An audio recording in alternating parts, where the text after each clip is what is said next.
friends, welcome to Tori Talks TV. I'm Tori. And I'm Dr. S. And on this episode, we'll be reviewing Killing Eve, Season 3, Episode 7, called Beautiful Monster. And that beautiful monster they're talking about is Villanelle. Mm-hmm. And I want to talk about Villanelle and Helene because this is an interesting little dynamic between the two of them, isn't it? They really are intriguing. And that little chair, though, like, she's going to kill her with that chair, right? She has to. I hope so at this point, yeah. How could she not? It's just out there now. I know. Is there supposed to be sexual tension? I mean, definitely Helene is like not taking the bait. Yes. But I do see something. Oh, for sure. There's something going on. And then what about when Helene kind of had her in basically like a headlock, and it was, I think, to like assert dominance, but also it made her emotional. Yeah. So was it kind of tender too? It's kind of like that. Remember the earlier poster for Killing Eve where like there's the headlock situation too? Yes. Yes. Mm-hmm. It is kind of similar to that. And then what about the new girl, Rianne? And she doesn't say much, but she still scares me a little bit. She's like quiet and tough, and she just, like, has she said anything? I don't really think so, but Villanelle's injured, so she can't carry on assignments. So Rianne, I guess, is taking the place for now. Mm-hmm. And then Rianne is the person that kills Mo, Carolyn's little sidekick, who was helping her investigate Paul. Yeah. I'm kind of sad because we didn't get to know enough about him. That's a little too soon for me too, because he was fun.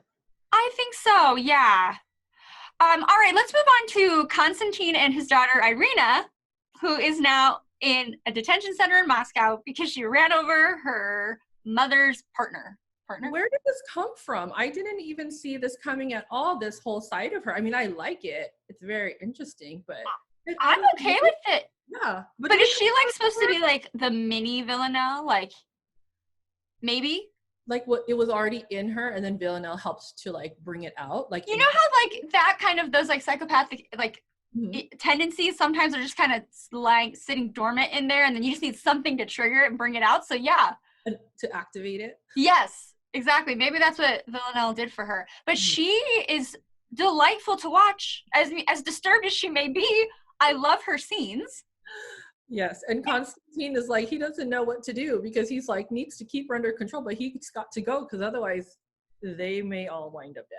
Yeah. And then I would like to see more of that storyline. Yes, that would be great. Sure. Maybe next season, Irina gets her own little episode. And then let's talk about now Konstantin and somebody else, Geraldine, because I don't really understand their relationship fully. I don't either. All I know is we found out that they kissed, and then it kind of like is now like they have more going on. Like, why is she in his apartment with wine and steak? With filet mignon. Yes, exactly. And then she actually does it as like a trap because she wants him to admit that he's using her to spy on her mother, Carolyn, which he does, and he really has no remorse. I think he's just, there's so much going on. He's like, whatever, yeah, I'm a jerk. I admit it. This is yeah. really my problems right now. Yeah, exactly. And Geraldine, I don't know why I find her a little bit pathetic. I want to root for her, but, and I do feel bad because of the whole relationship she has with her mother, and her mother's not very warm and fuzzy with her. I mean, she's not very warm and fuzzy at all, but Geraldine finally getting her mom to show her emotions, because remember when Carolyn was just like going nuts or whatever, that was fine, but I kind of want to just be like, Geraldine, let it go. Like, let people grieve the way they grieve, okay? Yeah, exactly. I mean, I appreciate it for some reasons, but I'm also kind of like, all right, let's move on. All right, now let's talk about Villanelle and Dasha in Scotland. Oh, my favorite. Their interactions are so good, and their outfits, when they're both wearing like what they think they should be wearing, like the tartan plaid and the Burberry scarf, like they're so yes. Jodie Comer is probably the most talented actress on TV right now. She can act anyway. Her accents got them all down. Her clothing, she wears everything so well. That green furry thing. Over the top. Who would think to wear that and look good, but she does. She looks so good. And oh my gosh, I really did like the little bit of a little twist when she was going to kill that American that they lured into the wooded area. And she hit Dasha. Oh my gosh. I thought that was supposed to kill her, but I think it was more supposed to like stick it to her. Yes. Because she didn't die. Yeah. And if she wanted someone to die, they'd be dead, right? Yeah, for sure. Yeah. It's just another example of us thinking somebody's dead and then they're not. Like Carolyn, we thought she was dead, and then we thought Nico was dead. Well, I thought Dasha was dead. Yeah, same. But then Eve, who's following Villanelle, comes upon her and finds Dasha, and the look in her eye when she's standing on her chest was grimacing. It was scary. Yeah. She is trying to kill her, right? She was thinking about it. like this close, I think. I heard her ribs cracking. Yeah.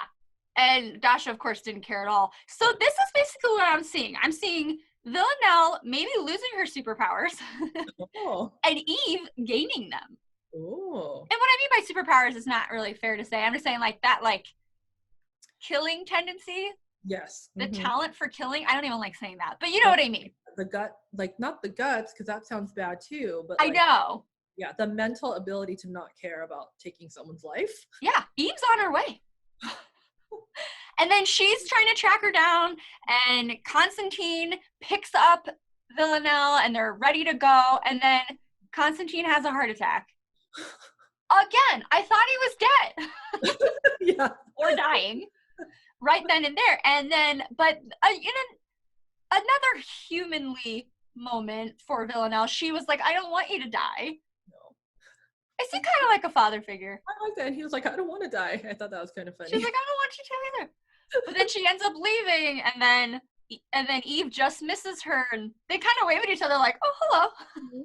Yes, another leaving. Yes, exactly. Yeah.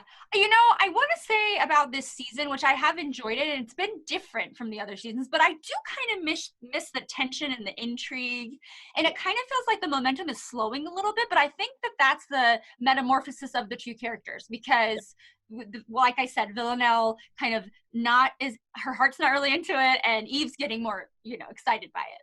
Yes, I know. I wonder too, because I haven't read any of the books, so I really don't know how this compares at all. But I do like that this season has been more like in-depth character exploration, and we're heading to the finale, so something big's got to happen. 1 episode left. Yep, I'm ready for them to bring it home. Bring it all together. All right, do you have anything else to add for this episode? I don't think so. I just want to think about what's going to happen next episode. I'm kind of excited. I love this show. All right. Thank you so much for watching. Please like, comment, and subscribe if you haven't already. And we'll see you next time when we review the finale of season 3 of Killing Eve. Bye-bye.